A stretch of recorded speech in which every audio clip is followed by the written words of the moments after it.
Hi, I'm Mary. I'm working with my husband Samuel at his family's small business. The business, run by my father-in-law Liam, has about 6 employees. Liam is quiet and doesn't get involved much in day-to-day tasks. Instead, Samuel, who will likely be the next president, is very dedicated and works hard with clients and new projects. Everyone comes together for big projects, creating a lively and energetic atmosphere. I've been a part of this for 8 years since marrying Samuel. Recently, my mother-in-law Amanda has expressed some concerns about me being involved.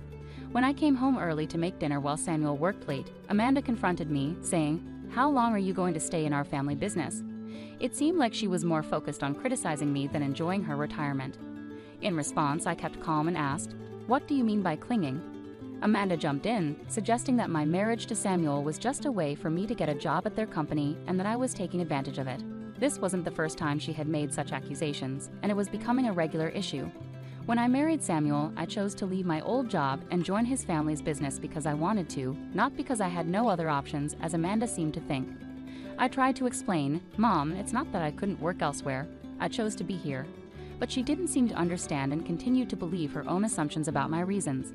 The tension with Amanda went beyond just words. Even though she had promised to manage the household after retiring, she didn't help out much. Instead, she insisted, "I've worked all my life. Now it's the daughter-in-law's turn to handle the household duties." So I often ended up managing dinner and cleanup. One afternoon, I mustered up the courage to talk to Amanda about a problem that had been bothering me. "Amanda," I started carefully, "I've noticed that there are often dirty dishes left in the sink. It would really help if you could clean up after yourself." Instead of responding calmly, Amanda reacted angrily. She accused me of overstepping my role as a daughter-in-law and trying to impose rules in her home. I was worried about dinner getting delayed because of this argument, so I tried to stay calm and suggested, "Mom, let's talk about this later. I need to start preparing dinner." Amanda agreed and went to the living room, leaving me to focus on getting the meal ready. Both Liam and Samuel had seen Amanda's harsh treatment of me and tried to step in when they could, but their efforts often seemed to have little effect. When they spoke up, it usually only made Amanda more upset with me. Despite their concern and attempts to help, Amanda's words were still painful. While I never faced physical violence, the emotional hurt was significant. Liam and Samuel's support was crucial in helping me cope with Amanda's harsh remarks, but it was especially tested on one tough morning. After cleaning up from breakfast and getting ready to leave for work, Amanda suddenly shouted, "Oh my, what a mess. A trash heap here." And without any warning, she threw a bucket of water on my handbag. I was stunned, feeling a mix of shock and anger. "What are you doing?" I asked, my voice shaking with disbelief. Amanda's response was dismissive and childish. "Oh, was that your stuff? I thought it was just a big piece of trash." Her careless attitude only made me more upset. "Even if you thought it was trash, who pours water on it?" I asked, struggling to understand her lack of concern. As I sat across from Amanda in the morning light, she looked cold and determined, as if she had made up her mind to take a drastic step. "What kind of reasoning is that? Now the carpet is soaked, and what about the vacuum cleaner?" I said, frustrated and confused, as I tried to dry my important work documents. Amanda, with a chilling indifference, said, "You don't need to go to work anymore." I was completely bewildered. "Excuse me," I replied, stunned and in disbelief. Amanda's next words felt like a sharp blow to my heart. "You've been clinging to this house for 8 years, but today I can finally get rid of you." Her voice was filled with anger and determination I had never seen from her before. I was overwhelmed with sadness and confusion. "Getting rid of me?" I repeated, my voice trembling. She made me feel like a complete outsider in this family. "My daughter is joining the company, so you need to leave. Today is your last day. Just bow your head to your father-in-law and Samuel and apologize for all the trouble you've caused." Her mocking laughter only deepened my hurt. She was using my job to force me out. I had dedicated years to this role, building respect and creating memories. I was shocked and heartbroken, struggling to understand how my sacrifices seemed so meaningless to her. "Are you sure about this? Wasn't Emma working in a clothing store in Philadelphia?" I asked, confused and worried. My job was more than just a paycheck. It was important to me. Meanwhile, Emma, my sister-in-law, was apparently tired of city life and wanted to return. She said she was tired of dealing with the cold people in Philadelphia, so I promised her a job when she came back, Amanda said with finality. "She's coming back immediately, and now that she is, I want you out of this house." Her words hit me like a freezing gust of wind. With one sweeping decision, she was appending my life and dismissing my role in the family without any chance for discussion. She handed me an envelope. "I've written your resignation letter," she said, effectively banishing me from our home. In that moment, my heart felt completely shattered. All my years of hard work and dedication seemed to be dismissed as if they were nothing but scraps of paper. Amanda's actions had ripped apart the fabric of our family bond, leaving it deeply scarred. With a heavy heart, I walked the short 5 minutes to the company, a route I had traveled many times before, but never with such a swirl of emotions. Each step under the cool morning sky felt heavy with the weight of the situation. When I arrived at the office, I told my father-in-law, Liam, and my husband, Samuel, about Amanda's harsh decision. They looked shocked and restrained, but they managed to stay calm despite the chaos. They suggested that maybe stepping away for a while could show Amanda the real impact of her demands. This idea sent my heart into even more turmoil. After working so hard for the family business for years, the thought of taking a break longer than the short Thanksgiving or Christmas holidays felt overwhelming and strange. Encouraged by Samuel and Liam's supportive advice, "Why don't you spread your wings for a change?" I decided to take a short trip. As I packed, I reflected on my life, the choices I had made, and what the future might hold. Meanwhile, my sister-in-law, Emma, who was supposed to replace me at the company, arrived unexpectedly late at 2 p.m. Her careless attitude left Samuel and Liam frustrated and confused. Despite their attempts to help her understand the business, Emma seemed uninterested. Hearing this made me anxious about the company's future, even as I looked forward to my trip. I left without another word to Amanda and quickly set off. As the train moved, I looked out at the changing scenery, using the time to think about my past and future. The trip gave me a chance to take a break and reflect. While enjoying local seafood specialties, I often thought about my family and the business. On the 5th day of my getaway, my peaceful time was suddenly interrupted by a tearful call from Emma. "What's going on?" Mom said it was an easy job, just sitting in a chair, but Samuel and Dad are acting like I can't do anything right, Emma complained. Her words mirrored what my mother-in-law had probably told her, and I was taken aback. Even though I was enjoying a more relaxed pace during my trip, I knew it was time to help Emma face reality. "So Emma, how good are you with computers?" I asked, sensing her hesitation. "Well, I usually watch videos online and play games too," she replied. Her answer suggested she wasn't very skilled with computers. I asked her if she knew how to use software tools like Word or Excel. Her confused response surprised me, especially since she had worked in the Philadelphia apparel industry, where tasks like tracking sales and managing inventory would have required basic computer skills. "Can you handle calculations for sales or fill out documents?" I asked. She confidently said she could do those tasks. However, when I asked, "Can you calculate the right amount of tax?" her confidence wavered, and she answered uncertainly. This wasn't just about her math skills, but about her ability to apply them in a real business setting. While Emma might have other talents, it was clear that she wasn't sure about the skills needed for the job.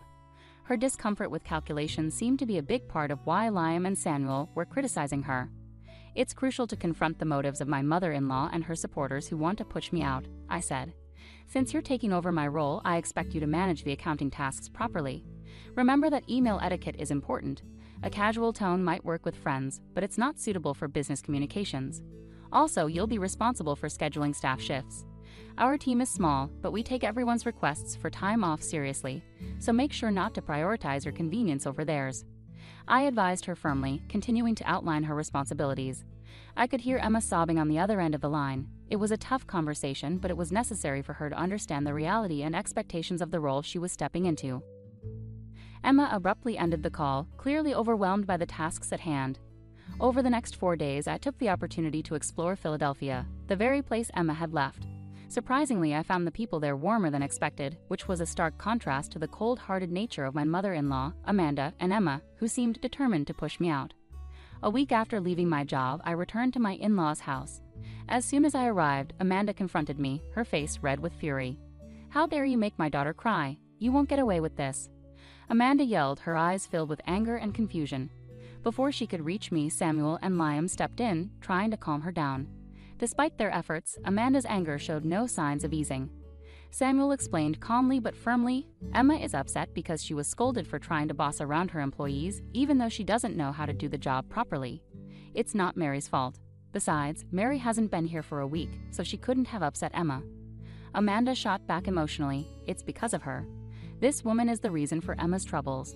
She accused me without any real basis. "Where is Emma, by the way?" I asked, looking around the room. She was nowhere to be found, adding to the mystery. "It's odd.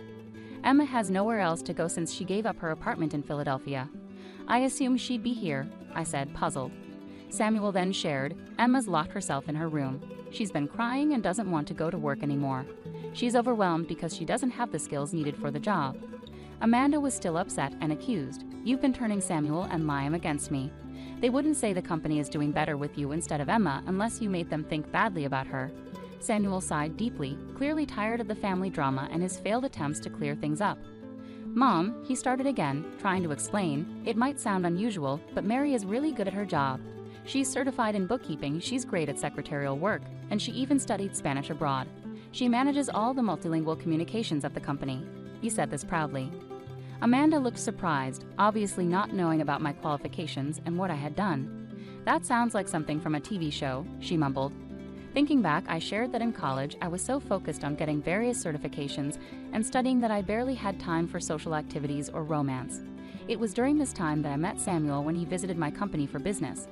I found myself telling the story of how we first met, hoping to clear up misunderstandings and show the reality of our lives. However, I realized Amanda wasn't interested in hearing about my qualifications or past achievements, so I steered the conversation back to the current situation. In short, I took care of many different tasks at the company, like accounting, scheduling, talking with other companies, and managing employee shifts, I explained, describing my wide range of responsibilities. Samuel added, "The work environment has been much better since you became less involved, Mom." Amanda was visibly surprised by his comment. At that moment, Liam, Samuel's father, chimed in with unexpected news. "We're thinking about closing the company soon. Emma made a big mistake. Instead of preparing some important documents, she decided to answer phone calls because she thought it would be more fun. While we were away, she was rude to an important contact from another company, which could cause serious problems." I was shocked and covered my mouth with my hand. "I can't believe Emma would do something like that," I murmured, feeling disbelief and fear about how her actions could potentially ruin the company. While I was worrying about everything that was happening, the situation took another unexpected turn. When I explained our situation to the president of the other company, he suggested it might be time to think about merging our companies. He was interested in taking over our family business. Liam continued, "This was unexpected but hopeful news. A merger could help stabilize our customer base, which Samuel has been working hard to achieve through his efforts in sales." This news was a relief to Samuel and Liam, but not to Amanda. She suddenly objected, "That's not acceptable. Samuel should become the president. This is our company, isn't it? He shouldn't just be an employee." Amanda exclaimed passionately, unable to accept losing the prestige of owning a company. Her outburst caught Emma's attention, and she came downstairs to see what was going on. Amid the chaos, Liam spoke up with a calm but firm tone, "I am divorcing you. You've not only resisted change and neglected your responsibilities at home and with the family, but I've also found out about your affairs with younger men. I can't support this behavior any longer." This announcement shocked everyone, especially Samuel and me.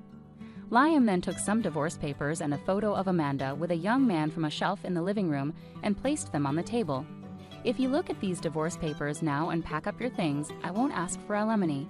Trying to get money from you would be pointless," he said firmly. "How can you say that? Haven't I dedicated myself to this house all these years?" Amanda protested. "Have you done any real housework in the last 8 years? Spending someone else's money on young men doesn't count as devotion to this house," Liam replied, sounding more frustrated than we'd ever heard him. This was the first time we saw this stern side of Liam, who was usually mild-mannered, as he addressed the deep-seated issues in the family. In the middle of all this family drama, seeing Liam, usually so calm and controlled, looking visibly upset was a shock to everyone, especially Emma, who had just walked into the room. She shook slightly, clearly shocked and scared. "Emma, this affects you too," Liam said firmly. "You came back because you couldn't make it on your own in Philadelphia. Now you can't even find a job here, and you act like you're better than everyone else. You've stopped trying to work altogether and seem to be avoiding responsibility. It's time for you to leave this house as well." Emma was stunned, her face showing confusion and denial. "Wait a minute, Dad. Even if Mom has her problems, I'm still your daughter, right?" she protested, desperately trying to hold on to her place in the family. Amanda, feeling hurt by her daughter's words, asked in shock, "Are you betraying me now, Emma?" Her voice was filled with hurt and disbelief. As things got more heated, Liam quickly stepped in to prevent more arguments. "To avoid more trouble, I've arranged for both of you to stay with someone I know until you get back on your feet. They'll be here soon to pick you up, so please pack your essential things," he said firmly, making it clear there was no room for discussion. With heavy hearts and no other options, Amanda and Emma packed up their belongings. Soon after, Liam's acquaintance, who managed a factory with living quarters, arrived to take them to their temporary home. Meanwhile, Samuel, Liam, and I used this time to inform our employees about the upcoming merger with a larger company, preparing them for the changes and challenges ahead. During these big changes, I found out I was pregnant. I shared the happy news with the president of the company acquiring ours. He was excited and promised to find a suitable replacement for my position to ensure a smooth transition. With the promise of new opportunities and the excitement of our growing family, Samuel and Liam threw themselves into their work even more, motivated by the bright future that lay ahead. Life has a way of surprising you just when you don't expect it. I'm Ella, and I work as an economist. If you had asked me a few years ago, I would have told you that everything was perfect. A loving husband named Mark, a sweet daughter named Lily, and a comfortable home that belonged to us. But let's not jump ahead. Let me take you back to the beginning, to the days filled with dreams and plans for what lay ahead. It was a calm Sunday afternoon, the kind where the sun lazily peeks through the curtains, and the aroma of fresh bread from Mark's bakery wafts through the air. Mark was in the kitchen, his hands covered in flour, a focused expression on his face that always brought a smile to mine. "Hey, Ella, can you grab the vanilla extract? It's on the top shelf," Mark called out, still engrossed in his mixing bowl. I went to the pantry, reaching for the small bottle. "You could make things easier to reach for me, you know," I teased, handing him the extract. Mark grinned, wiping his hands on his apron. "Where's the fun in that? I like it when you have to stretch," he said. I playfully rolled my eyes. "You're impossible, you know that." "That's why you married me," he quipped, turning back to his dough. Lily, our 6-year-old, lay sprawled on the living room floor, surrounded by her coloring books. She hummed a tune, completely absorbed in her artwork. "Mommy, look." "I'm drawing a picture of our family," she exclaimed, waving me over. "That's fantastic, Lily." Turning to the bakery, I asked Mark, "Have you thought about our conversation on expanding?" My tone was a bit unsure. Mark's expression shifted, a frown appearing on his forehead. "Ella, we've discussed this. The bakery is doing well as it is. Why complicate things? But we could achieve so much more for Lily's future and maybe even get that dream house," I persisted. Mark sighed, running a hand through his hair. "I don't know, Ella. I like the bakery the way it is, small, manageable. I don't want the hassle of a larger place." I felt a hint of frustration but chose not to push it. Okay. I just think we should aim higher, that's all." Mark shrugged, a touch of irritation in his voice. "Maybe. Let's just enjoy today, okay? No more talk about expanding." I nodded, not wanting to spoil the day. "Sure, Mark. Let's savor our Sunday." As the day came to an end, a sense of unease lingered. Mark and I had always been a team, dreaming and planning together. But lately, it felt like we were on different pages, especially concerning ambition and our future. As days passed and turned into weeks, the light-hearted banter between Mark and me lost its spark. The bakery, once a symbol of our shared dreams, became a stagnant reminder of what could have been. I was focused on climbing the corporate ladder, while Mark seemed content with the status quo. The first signs of trouble emerged. One evening, I returned home from a taxing day at work, my mind filled with numbers and projections. Mark lounged in the living room, scrolling through his phone. The bakery had closed early, and he hadn't bothered to pick up Lily from school. My mother had stepped in, as she often did these days. "Mark, you were supposed to pick up Lily today." "I had a meeting, and I couldn't make it," I said, trying to keep my voice steady. Mark didn't look up. "Oh, was that today? I forgot. Sorry." "Forgot, Mark. This is becoming a habit. You need to step up," I expressed, frustration seeping into my tone. Mark finally looked up, annoyance flashing in his eyes. I said, "I'm sorry, Ella." "What more do you want? I'm not the only parent here that's strong." Taking a deep breath, I tried to control my temper. "It's not just about picking up Lily, Mark. It's about us, about our future. Don't you think we should be doing more for her, for us?" Mark shrugged, an indifferent expression on his face. "We're doing fine, Ella. Why are you always pushing for more? Can't you just be happy with what we have?" Sitting down, I felt a mix of anger and sadness. "I am happy, Mark, but I also want more for our daughter, for our family. Is that so wrong?" Mark abruptly stood up, the chair scraping against the floor. "You know what, Ella? I'm tired of this. Every day, the same lecture about wanting more. I'm going to my mom's." With that, he grabbed his keys and left, leaving me alone with my thoughts and a growing sense of dread. This wasn't the first time he had sought refuge with his mother, Susan, during our disagreements. It was becoming his default response, and I was left questioning my place in this marriage. The next day, Susan called, and her tone was far from friendly. "Ella, what's this I hear about you and Mark fighting again? You're pushing him too hard. He's happy with his bakery. Why can't you be?" Susan's voice was sharp and accusatory. I clenched the phone tighter, trying to remain calm. "Susan, I'm just thinking about our future, about Lily's future. Mark and I need to be on the same page." "Well, maybe your page is the problem, Ella. You're always wanting more. Mark is a simple man, and you knew that when you married him," Susan retorted. I felt a surge of anger. "Simple doesn't mean stagnant, Susan. I'm trying to build a better future for all of us." Susan scoffed. "You're just being ungrateful and greedy. Mark is doing his best." The conversation ended shortly after with no resolution in sight. I hung up, feeling more alone than ever. Trouble slammed into us like a freight train, hitting with full force. Mark's Bakery, once the heart of our small community, started losing its charm and customers.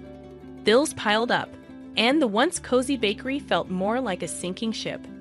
I was putting in extra hours at work, trying to keep us afloat, but it felt like bailing water out of a boat with a hole in it. One evening, I found Mark slumped at the kitchen table, a stack of bills in front of him, his face reflecting defeat. "Mark, what's going on?" I asked, a sinking feeling in my stomach. He looked up, his eyes tired and red. "The bakery, Ella. I can't keep it running anymore. We're bleeding money." My heart sank. "What are we going to do? We have Lily to think about." Mark ran his hands through his hair, a gesture of frustration I'd become all too familiar with. "I don't know, Ella. I really don't. I never thought it would come to this." I sat down beside him, trying to process the news. "Maybe it's time to consider other options. You could look for a job, at least until we figure things out." Mark's expression hardened. "A job? Work for someone else?" "I'm a business owner, Ella, not some office drone." I tried to keep my voice calm. "Mark, this isn't about pride. It's about our family, about making ends meet." He stood up abruptly, his chair scraping loudly against the floor, and stormed out of the room, leaving me with a pile of unpaid bills and a head full of worries. The next day, I decided to talk to Susan, hoping she might be able to get through to Mark. I dialed her number, my hands shaking slightly. "Susan, it's about the bakery. Mark's really struggling, and I think he needs to consider looking for a job," I said, trying to sound diplomatic. "A job? My son is not going to work for someone else. He's a business owner, Ella. He's better than that," Susan snapped. I clenched my jaw, trying to keep my frustration in check. "Susan, the bakery is closing. We have bills to pay, a daughter to raise. This isn't about being better than anything. It's about survival," Susan scoffed. "Survival? You always exaggerate, Ella. Mark will figure it out. He doesn't need to stoop to being an employee." The conversation went nowhere, and I hung up feeling more helpless than ever. Mark's refusal to face reality, combined with Susan's delusional support, was a recipe for disaster. That night, Mark and I sat in silence, the tension thick enough to cut with a knife. I wanted to scream, to shout, to shake some sense into him, but I knew it would be pointless. The closure of the bakery brought more than just financial strain. It tore at the very fabric of our family life. Mark, once a bustling business owner, now spent his days idly lounging around the house. I'd come home exhausted from work, only to find dishes piled in the sink, laundry undone, and Lily left to her own devices. One evening, I arrived home later than usual, my head throbbing from a day filled with meetings. The house was in disarray, and the sight of Mark on the couch, beer in hand, watching TV, was the last straw. "Mark, what the heck? Look at this place. Can't you at least tidy up a bit?" I snapped, my patience wearing thin. Mark looked up, unfazed. Oh, come on, Ella. I met your maid, and I had a rough day.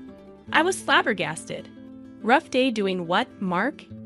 You've been sitting here all day, he shrugged, taking another swig of his beer. I'm dealing with stuff, okay? It's not easy losing your business. I threw my bag down, frustration boiling over.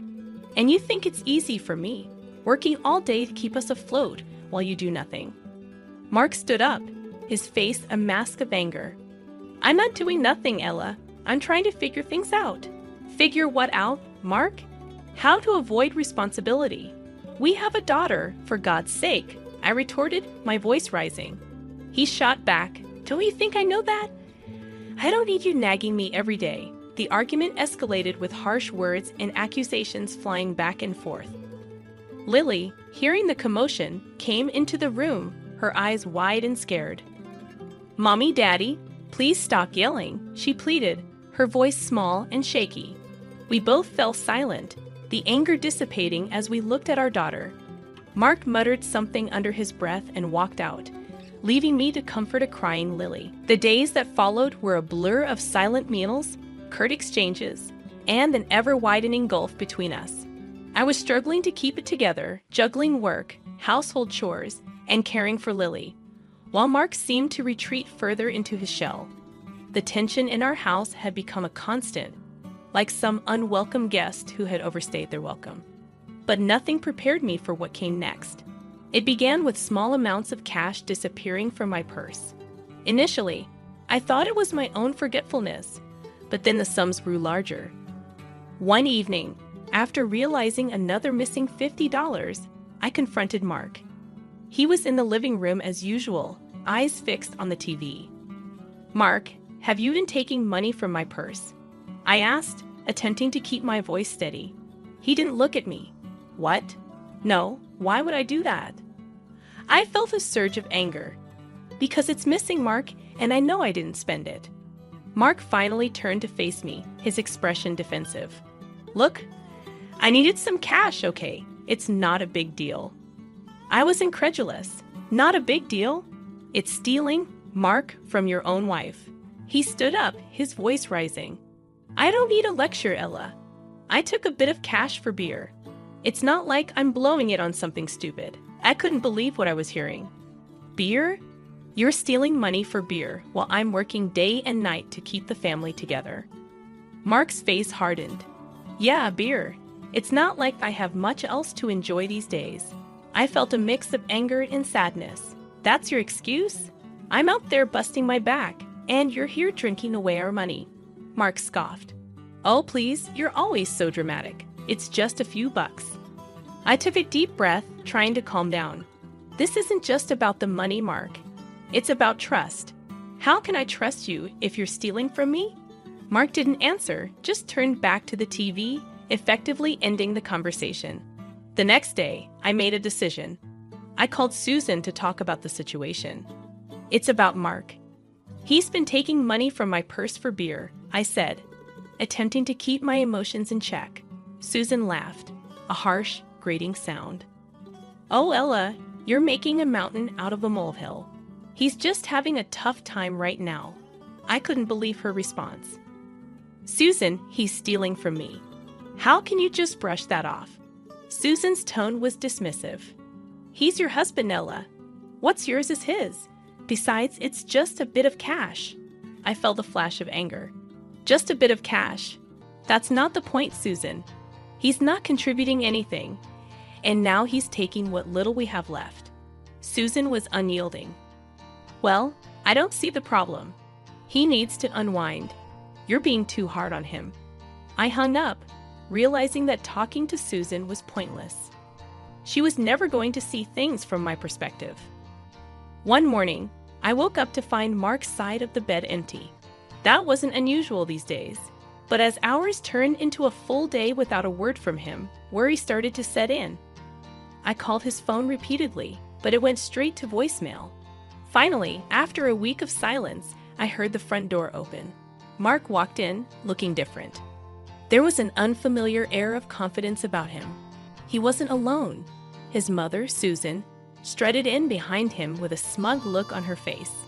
Mark, where the heck have you been? I've been worried sick, I exclaimed, a mix of relief and anger washing over me. Mark looked at me, a smirk on his lips. Oh, Ella, always so dramatic. I have news. I was confused. News? What news? He pulled out a lottery ticket, waving it in front of me. This, my dear Ella, is our ticket out. I won, Ella. I won $10 million. My heart skipped a beat. What? How? Susan chimed in, her voice dripping with condescension. He bought a lottery ticket with your credit card. Looks like it was a smart investment after all. I was stunned. My credit card. You used my credit card without asking? Mark's smirk grew wider. Well, I needed something to cheer me up after all the nagging, and look, it paid off. The reality of the situation hit me like a ton of bricks. He had taken my card, bought a lottery ticket, and won. It was almost too much to take in. But, Mark, that's our money then. We won, I said, still trying to process the news. Mark's expression turned cold. No, Ella, I won, and with this money, I'm starting a new life without you. I felt as if the floor had been pulled from under me. What are you saying? He was blunt, his words cutting deep.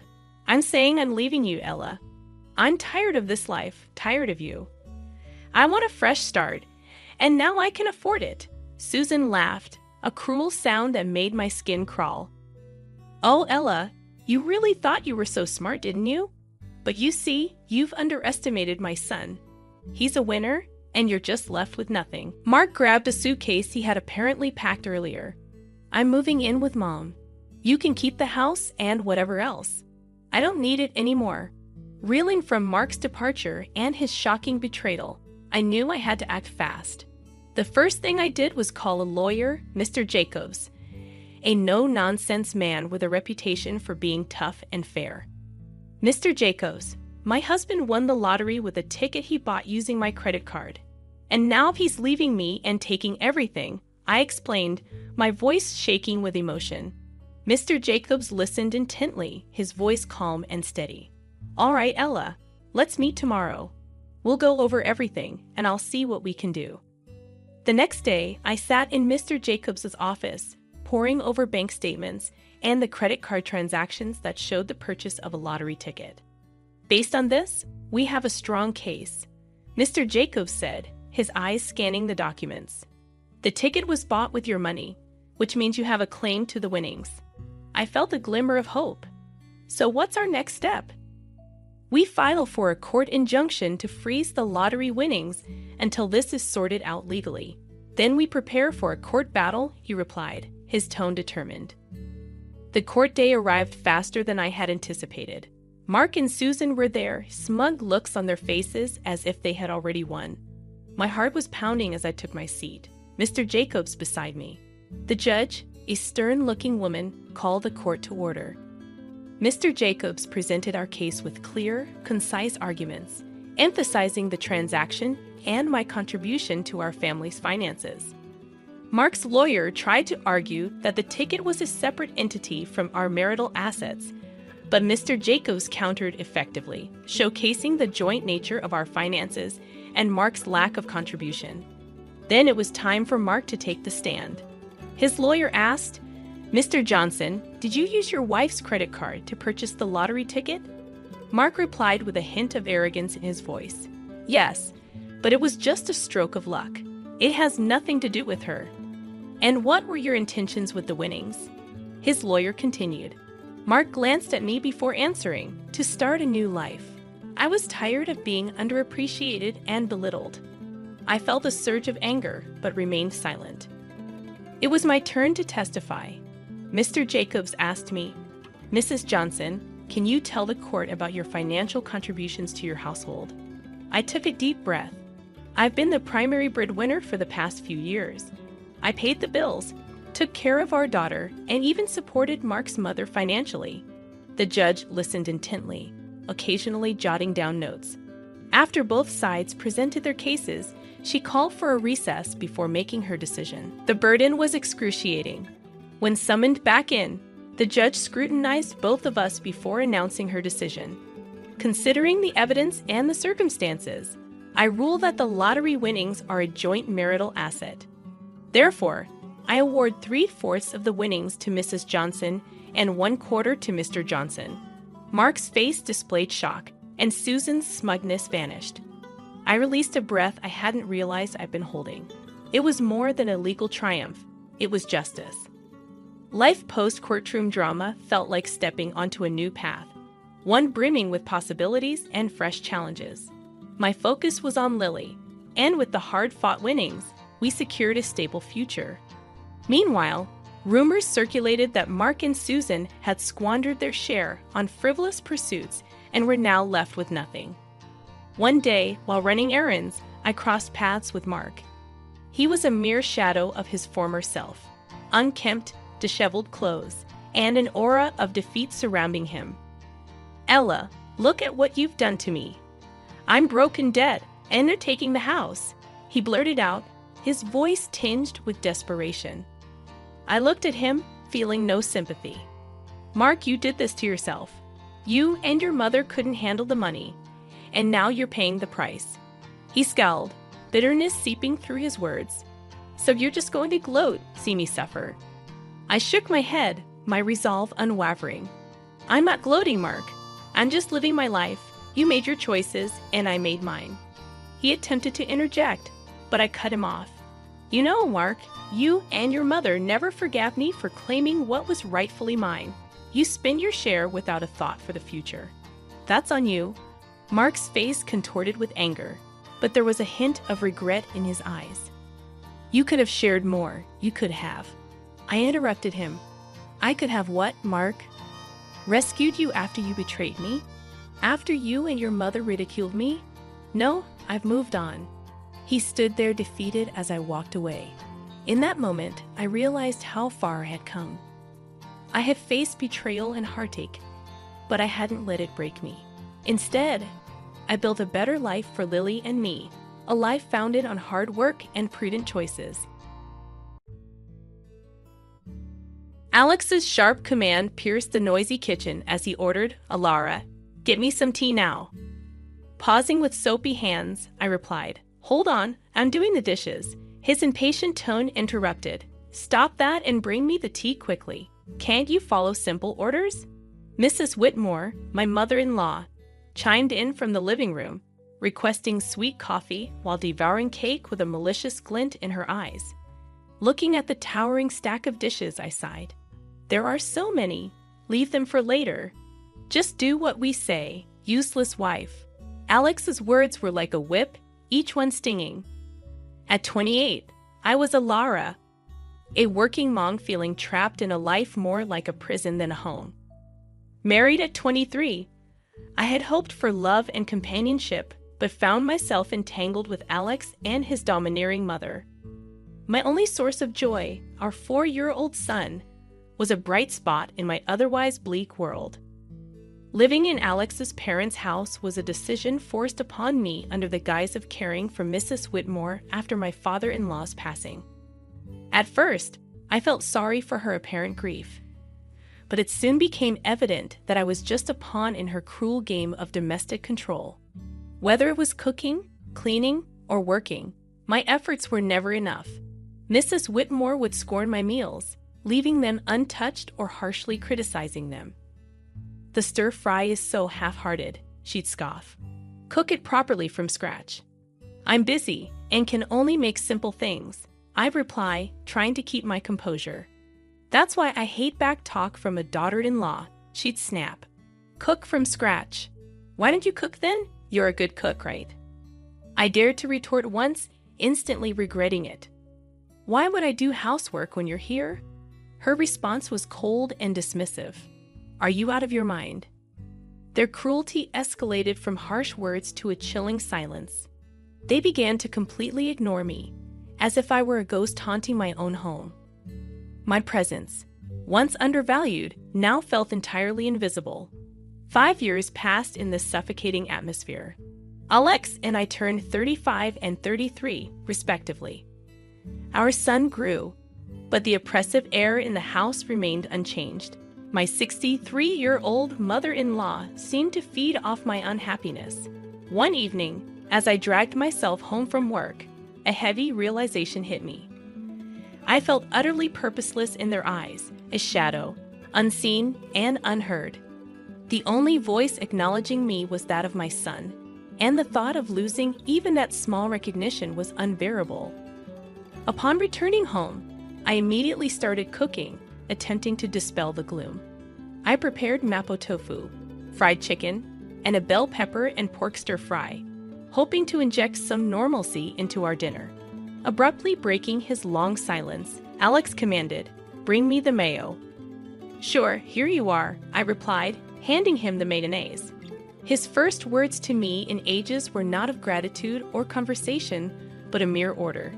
It proved to be the final straw, the breaking point of my patience and tolerance. The evening took a darker turn when Mrs. Whitmore insisted, "Clean the toilet." "What now?" I exclaimed. "Yes, now," she insisted, her voice filled with venom. Unable to contain my frustration, I snapped back, "Don't say such a thing while we're eating. It's nasty, just like your heart," she hissed. Our argument with Alex quickly escalated, and he demanded that I apologize to his mother.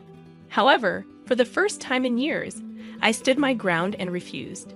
The conflict reached its zenith, and in that moment, a decision solidified within me. I realized I needed to escape this toxic environment, not just for my sake, but for the well-being of my son. Retreating to my room, my determination strengthened. I downloaded divorce papers, filled them out, and slammed them in front of Alex. His shock was evident, but I felt nothing but a cold resolve. "I'm filing these," I declared, my voice unwavering. Facing my husband's bewildered expression, I recognized that I had finally stepped out of the shadows. It was time to reclaim my life. The days following my declaration of divorce were filled with cold glares and biting remarks. However, amidst this storm, I discovered an unfamiliar sense of liberation. One evening, as I served dinner, Mrs. Whitmore disdainfully looked at the meal. "You call this food? Even a child cooks better," she remarked.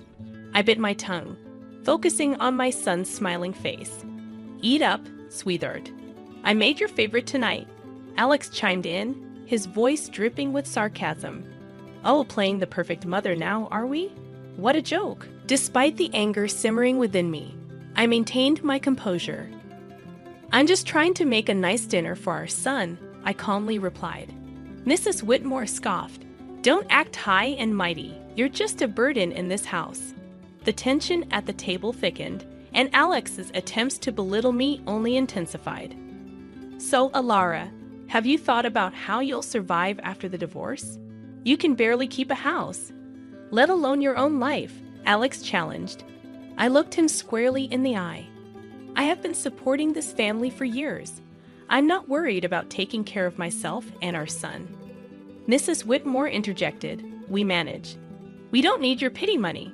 However, Alex's silence spoke volumes.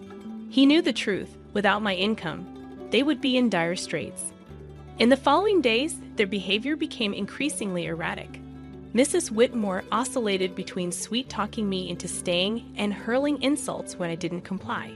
Alex, on the other hand, appeared lost, his arrogant facade crumbling as the reality of his financial dependence became undeniable. One afternoon, I overheard a conversation between them that sent shivers down my spine. "She can't leave us like this," Alex hissed. "We need her money." Mrs. Whitmore's response was cold and calculated. "Don't worry, I have a plan. We'll make her life so miserable she won't dare to leave." Hearing their true intentions laid bare was a revelation. They didn't care about me or even our son. It was all about control and money. That night, as I lay in bed, a plan started to take shape in my mind. If they wanted a battle, I would give them one. However, it wouldn't be fought with words or petty arguments. I intended to hit them where it hurt the most, their pride and their wallets. The next morning, I began putting my plan into action. I reached out to a lawyer, a sharp and no-nonsense woman who came highly recommended. "I want a divorce, and I want to ensure they don't get a penny more than they deserve," I stated firmly. She nodded, her eyes gleaming with determination. "We'll make sure of that. You've been the sole breadwinner, right?" We'll use that. As the days went by, my determination only strengthened. I began documenting everything, the insults, the financial manipulation, even the smallest grievances. It was time to flip the script and make them face the consequences of their actions. Building my case, a newfound sense of empowerment filled me. For the first time in years, I felt like I was in control of my own destiny. The shadows of contempt were slowly lifting, and in their place, a new dawn was emerging. As the divorce proceedings kicked off, the atmosphere in the house became increasingly toxic. Yet with each passing day, my fear diminished, replaced by unwavering resolve. One evening, Mrs. Whitmore attempted a different approach. "Alara, dear, why don't we forget all this nasty business? You know we're family." Her words oozed insincerity. I met her gaze without flinching. "Family doesn't treat each other the way you've treated me," I responded. Alex, quietly observing, scoffed. "Oh, playing the victim now? You're not as innocent as you pretend to be." Despite a surge of anger, I kept my voice calm. "I'm not playing anything, Alex. I'm just no longer willing to be your scapegoat." The conversation shifted, as it often did, to finances. "You think you can just take our son and leave? How will you support him?" Alex challenged. I smiled, a small, confident curve of my lips. "I've been supporting this family for years. I think I can manage." Mrs. Whitmore's expression twisted into a sneer. "You're nothing without us. You'll come crawling back." But their words no longer held power over me. I grasped my self-worth and embraced the truth. The following day, I met with my lawyer once more. She outlined the strategy clearly. Expose their financial dependency on you. It will be pivotal in the custody battle and asset division. I nodded, feeling a sense of validation. The law was on my side, and I was prepared to fight back. At home, the tension reached its zenith. Mrs. Whitmore's attempts to undermine me grew more desperate. "You think you're so smart," she spat one evening, "but you're just a cold-hearted woman abandoning your family." Meeting her gaze directly, I replied, "No, I'm a woman who's finally standing up for herself." Alex interjected, his voice dripping with venom. "You'll regret this. You can't survive without me." However, his threats fell on deaf ears. I was done being intimidated. In the following days, my preparations for the court battle intensified. I gathered financial statements, recorded their abusive remarks, and collected evidence of their negligence. One afternoon, as I organized my documents, my son approached me. "Mom, are we going to be okay?" His voice was small and uncertain. I pulled him into a hug. "Yes, sweetheart, we're going to be just fine. We're leaving this place, and we're going to start a new, happy life, just you and me." His arms tightened around me, and in that moment, I knew I was making the right decision. In the following days, my preparations for the court battle intensified. I gathered financial statements, recorded their abusive remarks, and collected evidence of their negligence. One afternoon, as I organized my documents, my son approached me. "Mom, are we going to be okay?" His voice was small and uncertain. I pulled him into a hug. "Yes, sweetheart, we're going to be just fine. We're leaving this place, and we're going to start a new, happy life, just you and me." His arms tightened around me, and in that moment, I knew I was making the right decision. The day of the court hearing drew near, carrying with it a sense of imminent freedom. I was prepared to confront Alex and Mrs. Whitmore, determined to put an end to their control and emotional abuse. Ready to reclaim my life, I aimed to provide my son with the peace and happiness he deserved. Justice awaited, and I was resolute in ensuring it would be served. The day of the court hearing arrived, a moment I had both dreaded and anticipated. As I sat across from Alex and Mrs. Whitmore in the courtroom, a surreal feeling washed over me. This was the pivotal moment when everything would change. The proceedings commenced with a chilly formality. Alex's lawyer painted him as a devoted husband and father unjustly burdened by false accusations. Mrs. Whitmore played the role of the grieving mother-in-law mistreated by an ungrateful daughter-in-law. However, their performance was transparent, their lies fragile. When it was my turn to speak, I addressed the court clearly, my voice unwavering. I have been the sole provider for this family for years. My husband's employment and his mother's manipulation have consistently strained our household. Alex interjected, feigning hurt in his voice. Alara, how can you say these things? I've always supported you. Turning to him, I maintained an unyielding gaze. Support entails more than just words, Alex. It's about actions, and your actions have shown nothing but selfishness and cruelty. The judge attentively listened as I presented my evidence, financial statements, recordings of their verbal abuse, and testimonies from neighbors who had witnessed their behavior. The undeniable truth unfolded. As the evidence piled up, Alex's facade crumbled, and Mrs. Whitmore's composed demeanor faltered, revealing a slipping mask of innocence. The courtroom fell into a heavy silence, tension thick in the air. Then came the revelation that sealed their fate. My lawyer presented photographs and documents providing evidence of Alex's infidelity and Mrs. Whitmore's clandestine affair with a wealthy neighbor, Mr. Harwood. Murmurs erupted in the courtroom as compromising images were displayed, exposing their deceit. Their true colors were revealed for all to witness. Alex's face turned pale, his eyes wide with shock. Mrs. Whitmore's expression morphed into one of fury, her hands trembling. You invaded our privacy. Mrs. Whitmore shrieked, her voice piercing. I looked at her, my voice calm but resolute. No, I exposed the truth. A truth that you both have concealed for too long. The judge called for order, but the damage was irreparable. Their credibility shattered, their lies laid bare in the harsh light of the courtroom. As the hearing concluded, the judge's decision was crystal clear. I was granted full custody of our son, and a fair distribution of assets was mandated. Alex and Mrs. Whitmore were left with little more than their shattered reputations. Stepping out of the courtroom, I felt a burden lift from my shoulders. The years of manipulation and emotional abuse were finally behind me. I had confronted my oppressors and emerged triumphant. Yet the most gratifying moment arrived when my son rushed into my arms outside the courthouse, his face beaming with relief and happiness. We did it, Mom, he exclaimed, his voice resonating with joy. Yes, we did, I replied, holding him close. We're free now. This marks the beginning for us. As we walked away hand in hand, I recognized that this triumph wasn't just for me. It was a victory for every individual who had ever felt belittled, powerless, or undeserving. It stood for truth and justice. A new chapter unfolding, filled with hope and the promise of a brighter future. The aftermath of the court ruling was swift and chaotic.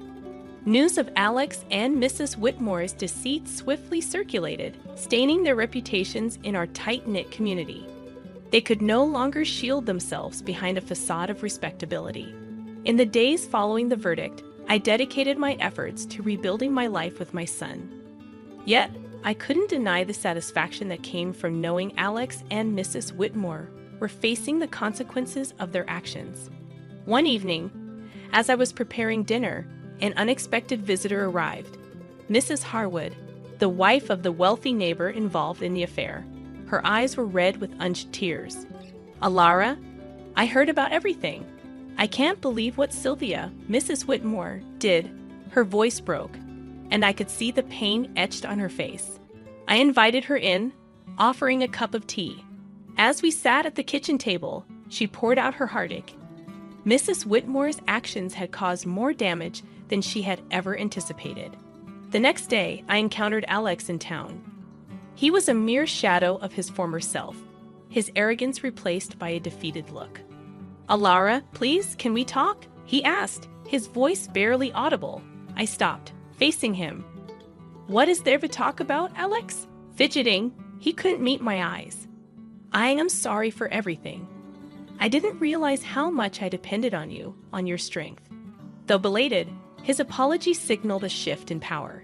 He had lost everything, his dignity, his home, his family, and in that loss, he had finally acknowledged his own faults. However, it was Mrs. Whitmore who bore the brunt of the severe repercussions. Her involvement with Mr. Harwood not only tarnished her reputation, but also led to legal ramifications. Mrs. Harwood initiated divorce proceedings and pursued a lawsuit against her for alienation of affection. Through whispers and rumors from neighbors, I learned about Mrs. Whitmore's plight, a narrative depicting a woman undone by her own choices. She had become an outcast, rejected by those she had once considered friends. One afternoon, I spotted her at the grocery store, her eyes lowered as she hurried through the aisles. Our paths intersected, and for a moment, our eyes locked. The unmistakable look of resentment and defeat lingered in her gaze. "You did this to me," she hissed under her breath as she passed by. Observing her departure, I felt a blend of pity and vindication. "No, Sylvia, you did this to yourself," I whispered to myself. The wheels of justice had turned, and the repercussions of their actions were now inescapable. Alex and Mrs. Whitmore grappled with the life they had constructed through years of deceit and manipulation. Witnessing their struggle with the aftermath, I realized that the most potent revenge was living well, liberated from their toxic influence, redirecting my attention to my son and our fresh start. I acknowledged that this wasn't merely a tale of revenge. It was a narrative of liberation, of breaking free from the chains of abuse and control. Looking ahead, I recognized that the best was yet to come.